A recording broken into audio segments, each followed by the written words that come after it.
dalil itu tidak serta-merta bisa berbicara dengan sendirinya. Dalil harus diolah dengan sebuah sistem yang disebut dengan kaifiyatul istidlal.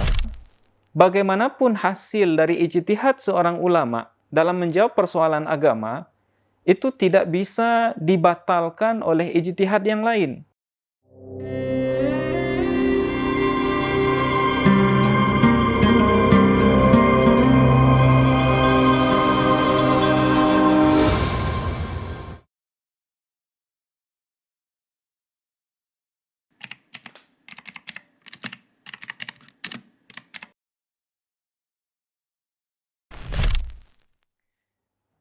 Ini dalilnya.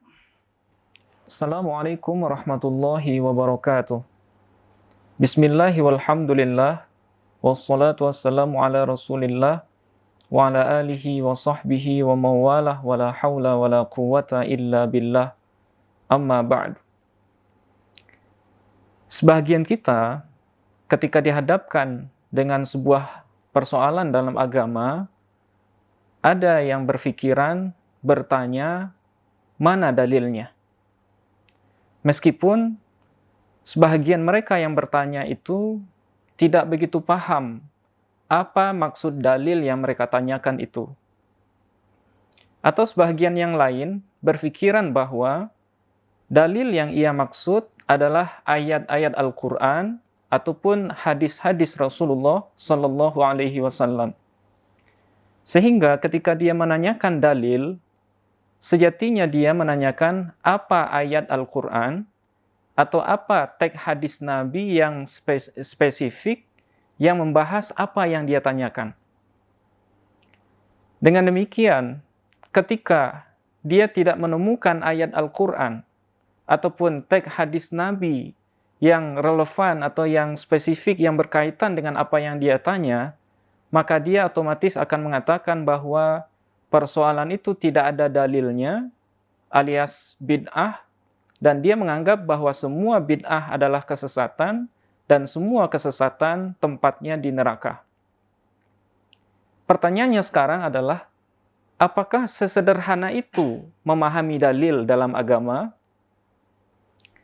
Nah, dalam hal ini, para pendengar yang dirahmati Allah Subhanahu wa Ta'ala, perlu kiranya kita memahami apa itu dalil, kemudian apa saja jenis dari dalil itu, kemudian bagaimana variasi atau cara memahami dalil. Karena seringkali orang bertanya dalil, tapi dia tidak paham apa hakikat dari dalil itu sendiri. Nah, sekarang kita mulai dari apa yang dimaksud dengan dalil itu sendiri. Syekh Wahbah Az-Zuhaili dalam salah satu karyanya yang berjudul Usulul Fiqh Al-Islami menjelaskan secara detail bahwa yang dimaksud dengan dalil itu adalah ma yatawassalu bi sahihin nazri bihi ila hukmin syar'i. Dalil adalah segala sesuatu yang menjadi wasilah dengan metodologi yang benar dalam menjawabnya menuju hukmin syar'i, menuju sebuah pemahaman terhadap hukum syariat. Dengan demikian, dalil sejatinya adalah segala sesuatu atau segala perangkat yang bisa mengantarkan seseorang untuk memutus apakah sebuah persoalan ini bahagian dari agama atau tidak. Nah, berdasarkan hal ini, para ulama sudah bekerja keras. Mereka berijtihad sehingga memutuskan bahwa dalil secara umum bisa kita kategorikan menjadi dua jenis. Pertama, ada dalil yang disepakati oleh para ulama yang disebut juga dengan istilah muttafaqun alaih. Kemudian ada dalil yang diperselisihkan atau yang diistilahkan juga dengan mukhtalafun fih. Dalil yang disepakati oleh para ulama secara umum ada 4. Yang pertama adalah Al-Quran, kemudian hadis, kemudian yang ketiga qiyas, kemudian yang terakhir ijma'. Ada juga yang menyebutkan ijma' duluan, kemudian baru qiyas. Nah, para ulama sepakat bahwa dalil untuk apapun persoalan dalam agama ini bisa diambil dari salah satu dari 4 sumber ini. Tidak satu pun di antara ulama yang menyangkal kalau 4 hal ini bisa dijadikan sebagai dasar dalam beragama.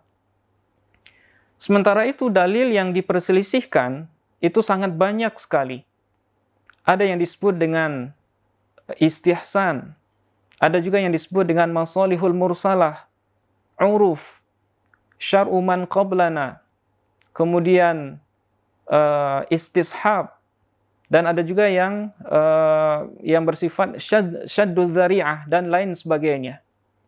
Semua itu dipakai oleh para ulama untuk menggali berbagai persoalan dari Al-Quran dan hadis sehingga memunculkan sebuah ijtihad yang secara praktis bisa diamalkan oleh umat Islam. Sekalipun setelah mereka mengeluarkan sebuah pendapat, apa yang mereka sampaikan itu bisa saja dikritik oleh para ulama yang lain. Kenapa? Karena perbedaan dalam memahami dalil tadi. Nah, sehingga dalam hal ini, kritik antar ulama, jika itu dilakukan oleh orang yang punya otoritas dan punya kapasitas dalam keagamaan, baik itu lewat pendidikan ataupun pengakuan dari ulama yang lain, itu merupakan sebuah hal yang sangat biasa dalam agama kita. Dan hal ini yang disebut dengan istilah khilafiyah ulama atau khilaf al-ulama, ikhtilaful ulama. Jadi perbedaan ulama dalam menanggapi persoalan yang disebabkan oleh perbedaan dalil yang mereka gunakan atau perbedaan metodologi dalam memahami dalil, itulah yang kita sebut dengan ikhtilaful ulama atau perbedaan pendapat di kalangan ulama. Dan bukanlah disebut dengan bid'ah. Ya, perlu kita garis bawahi, ketika sebuah persoalan itu masih masuk dalam ranah khilafiyah ulama, maka tidak ada tempat bagi kita untuk mengatakan bahwa persoalan itu adalah persoalan yang bid'ah. Karena pada dasarnya yang disebut atau yang dikatakan dengan bid'ah itu, sebagaimana yang pernah dikutip oleh almarhum Kiai Ali Mustafa Yaqub, bahwa bid'ah itu adalah kullu amrin laisa lahu dalilun syar'i. Bid'ah adalah segala sesuatu yang tidak mempunyai dalil syar'i. Dalam arti kata, dia tidak mempunyai satu pun dari dalil syar'i yang sudah kita sebutkan tadi. Baik dalil syar'i yang disepakati, ataupun dalil syar'i yang diperselisihkan oleh para ulama. Kemudian, perlu kita garis bawahi juga bahwa bagaimanapun hasil dari ijtihad seorang ulama dalam menjawab persoalan agama, itu tidak bisa dibatalkan oleh ijtihad yang lain. Begitu tingginya derajat ijtihad, derajat ilmu ulama, sampai-sampai para ulama mengeluarkan sebuah kaedah, al-ijtihadu la yanqudu bil ijtihad. Sebuah ijtihad tidak bisa dibatalkan oleh ijtihad yang lain. Sekaligus, hal ini juga sesuai dengan apa yang pernah disabdakan oleh baginda Rasulullah sallallahu alaihi wasallam dalam sebuah hadis sahih, di mana beliau mengatakan, idza hakamal hakimu atau idza hakamal mujtahidu fa asaba falahu ajrani wa idza akhta'a falahu ajrun wahidun. Apa kata Rasulullah? Ketika seorang hakim, seorang mujtahid mengeluarkan sebuah pemahaman ijtihad keagamaannya, fa asaba, kemudian apa yang dia sampaikan sesuai atau benar sesuai dengan hakikat, dengan ilmu Allah, maka dia memperoleh 2 pahala. Wa in akhta'a, dan jika seandainya apa yang dia sampaikan salah secara hakikat, maka dia tetap mendapatkan 1 pahala. Begitu besarnya penghargaan Allah kepada ilmu, kepada orang yang berilmu. Lantas, kenapa kita dengan gampangnya tidak arif ketika kita berbeda pendapat dengan orang lain? Apalagi kita bukanlah seorang ulama. Kita bukan orang yang tahu dengan dalil. Nah, oleh sebab itu, ketika mendapati adanya perbedaan di kalangan ulama terhadap satu persoalan, baik itu dalam masalah fikih ataupun dalam masalah tasawuf atau masalah akidah, jangan sampai kita mengklaim itu sebagai sebuah kebid'ahan ketika itu masih masuk dalam ranah khilafiyah di antara mereka.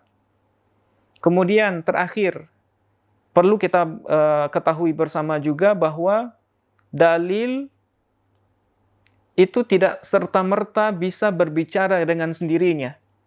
Dalil harus diolah dengan sebuah sistem yang disebut dengan kaifiyatul istidlal. Apa artinya? Sebuah dalil harus diproses dengan ilmu yang disebut dengan kaifiyatul istidlal, cara untuk mengolah dalil itu. Nah, sehingga ketika atau bisa saja dalil dalam sebuah persoalan itu satu atau sama, tapi ketika kaifiyatul istidlalnya berbeda, maka hasil pendapat dari orang yang menyampaikannya juga akan berbeda. Nah, karena apa? Karena dalil mempunyai banyak variasi. Ada dalil yang bersifat umum, kemudian ada juga dalil yang bersifat khusus. Ada dalil yang mujmal, kemudian ada juga dalil yang bersifat mubayyan. Ada juga dalil yang sifatnya zahir dan ada juga yang bersifat muawwal dan banyak sekali.